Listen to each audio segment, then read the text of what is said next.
Hey, what's up? It's another episode of Watch You Strappin. These aren't watch reviews, they're just a quick wristwatch check of the day, usually with a aftermarket strap to pair with a particular watch if I haven't already shown it on the original factory strap or bracelet option first, which I usually do if it's brand new. So today, this is back on the TAG Heuer Carrera. This is the 150th anniversary model. There's actually two of them, I believe, but this is one of them, and this is called the Montreal. And yeah, it's got the Montreal, well, one of the vintage Montreal color schemes onto a very classic Carrera style dial and case. And I love this watch. It's really nice. I'm glad I just finally decided to pull the trigger on this. I thought for a good while, whether or not I really wanted this or not. But yeah, once I got it on wrist and in person, yes, definitely something that I wanted, and I'm glad I finally got. And it's actually quite a strap monster. I love the primary colors. That was one of the things about it. The blue, yellow, and reds. I think it's just enough of every color, and I like that blue is the main, I guess, color accent, and then followed by, I guess, the yellow and then the red last. And all that wrapped up neatly against a stark white dial, giving it this blue panda sort of look. And I really dig it. It's just a nice, clean design.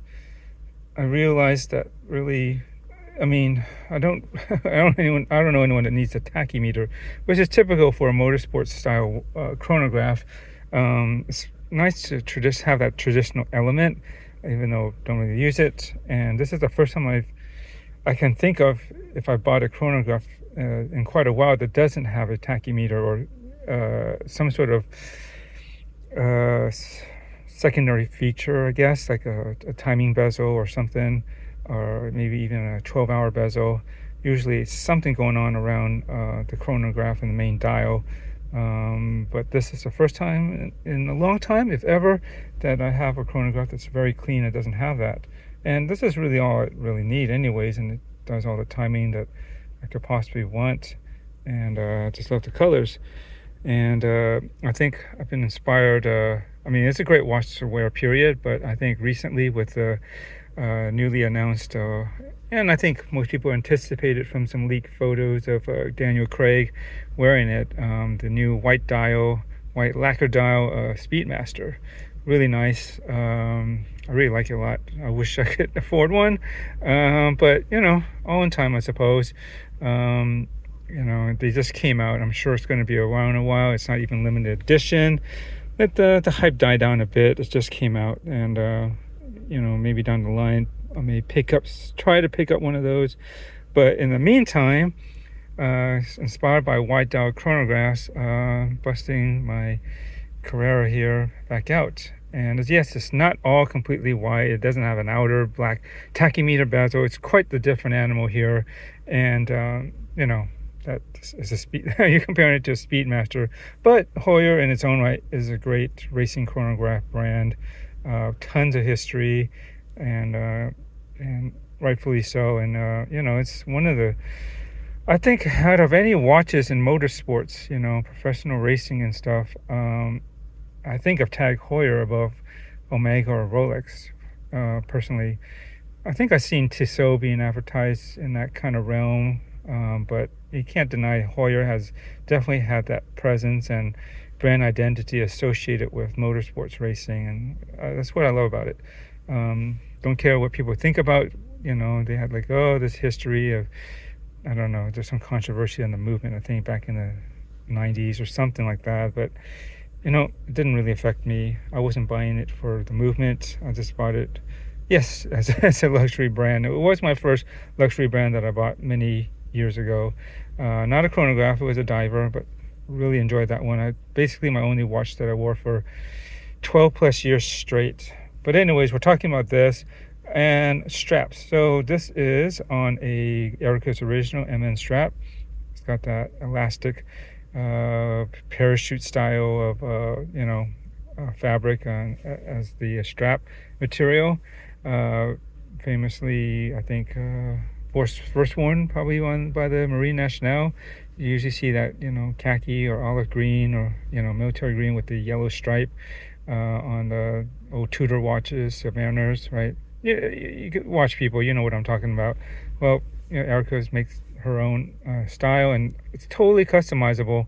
I didn't actually get this directly from her. It's one of her, I guess, authorized retailers, Hobens. They sell Erika's original. They're all pre-made. I'm guessing they have, because of that, because these are generally all made to order, so they'll tell them the wrist size, or they'll cut it, I think, appropriately. Make sure you have enough length for adjustment, either smaller or larger, but it should fit your wrist size well. And you can totally customize the strap color, center stripes, this action stitching right across here, hardware, such, and a lot of things. Actually, check out the website. No buy sponsored. I always buy all my stuff, so this all comes out of my pocket, and I'm just talking about stuff that I like and that I would put my money on.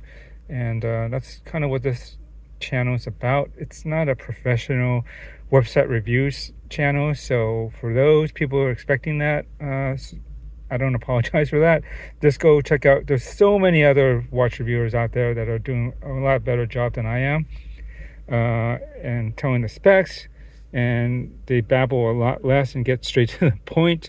That's not my channel. I just talk about things that interest me, things off the top of my head, why I buy things, what interests me about a particular watch, and maybe strap too in this case. These are well-matched straps, and I think they are a little pricey, but not outrageous. I think for the quality and the full customizability, it's great. But again, I didn't get this customized. I bought this from Hobens. I didn't want to wait, and I had other things at Hobens that I needed to buy anyways. If anything, if I had bought this from Erika's, what I might have done actually would have been to make that accent stitching here that's in yellow to match the stripe. I think in red would have been cool, just that little splash of red to match here, but I ain't tripping about it. It's overall, it looks good, and I'm just trying to play off of the obviously the blue and yellow accented theme that's on the watch, and I think it gives it a nice sporty appearance, and I dig it, and I'm glad that I got this to pair up with this particular watch. What do you guys think? I personally like this color combination. It reminds me of like some racing teams, I'm sure, have this blue and yellow for sure. I think of old, like, I think it's old, I don't know if they still use it, I'm not even sure they're still around, but there's like an Elf Racing, I think, team.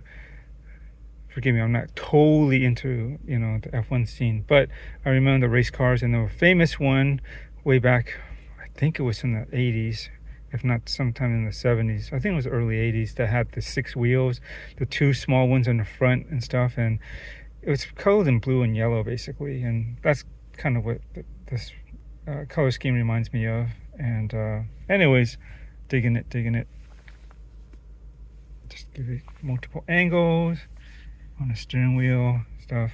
Anyways, just showing this pairing off. I think it's pretty cool. And again, with the white dial Speedmaster, I just felt like busting out my white dial chronograph here, just so that one, yeah, I'm just hyped, and secondly, because I'm hyped, this reminds me that I actually have a pretty nice and good watch, a good chronograph watch in my possessions already, and so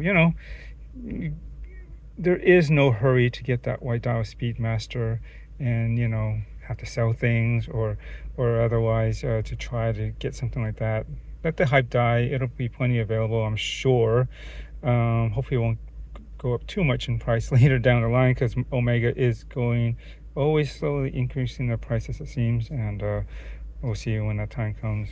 I don't know, maybe if it hits the secondary market, you can get one for a little bit less than retail, right? Anyways, yeah, that's about it. Thanks for watching, and I still haven't found an ending slogan or a line to replace the one I've been using, but it goes without saying, I do enjoy your watches. I know I am, and thanks for watching.